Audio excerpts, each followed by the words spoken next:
দেখতেছি দাঁড়া দেখতেছি এই জায়গা আমরা দুটো লোক আছি, মান্যগণ্য ব্যক্তি। ইনি হলো সভাপতি, আমি সেক্রেটারি। তারপরে ইনি বদমাইশের বড় সভাপতি আর আমি সেক্রেটারি। ইনি কি করেন দেখতেছি। সেক্রেটারি সাহেব, আমার একটা কথা আছে। হ্যাঁ বল। বলছি সামনের ঘরের পিছনে কি করতে হবে? এই বিয়াদু, তুই সামনের ঘরের মাঝে কি করতে যাস? তুই দলের নিয়ম করিস? তোর এরিয়ায় কি করতে পারিস না? বদমাইশি আমরা করি না? সেক্রেটারি সাহেব, আমার একটা কথা শুনে। আমরা তো বদমাইশি করি, আমার করে কেলাম আছে। যে কেলেম মেরে সভাপতি সাহেব একজন বদমাইশের কমান্ডার। শোনেন, উনি বসেন, আমি করছি। সভাপতি সাহেব আপনি। সভাপতি সাহেব, প্রিয় সেক্রেটারি সাহেব, আমার একটা বক্তব্য আছে, আপনারা অনুমতি যদি দেন তাহলে আমি বলবো। অবশ্যই তুই বল। বলো তোমার কি অভিযোগ আছে বলো। শালা প্রত্যেকদিন আমার এরিয়ার ভিতর ঢোকে। চোখে না পাবি আবির ঘরের আশেপাশে যায়, যে অন্যরকম দৃষ্টিভঙ্গি দেখায়। প্রত্যেকদিন আমার ফোনে রিং যায়, এসে আমার কাছে নালিশ করে। ওই শালারে তো আমি কিছু করিনি, ভাগ্য ভালো আপনাকে অনুমতি নিয়ে করতে যাচ্ছিলাম।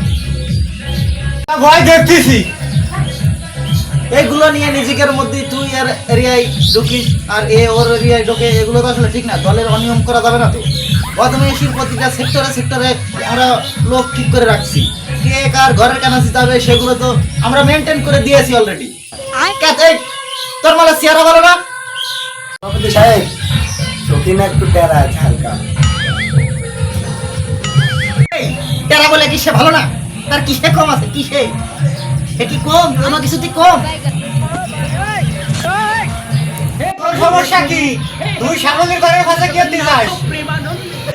শ্যামলি ভাবলে দেখলি অটোমেটিক আমার ধাপ ধাপ মনে হয় তো রসমালাই। রসমালাই না, মনে হয় যে সেই গুড়।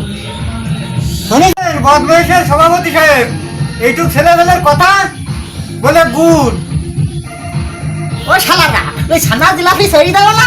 ওই গুড়ির ঘিসে দেয় গুড়, শালা গুড় ভাই দেবে না? খালি বদমাইশের সভাপতি সাহেব। হ্যাঁ বলেন। এখন এরা তো যা করবার করি, তাহলে এদের একটা সেটেল মিটাই দিক।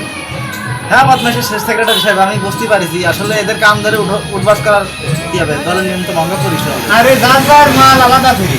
হয় মাল চেঞ্জ করে দিতে হবে, এটা ওর ভালো লাগে ওটা ওর ভালো লাগে, তাহলে চেঞ্জ করে দিতে হবে। এই তোরা কাম ধরে উঠবাস কর।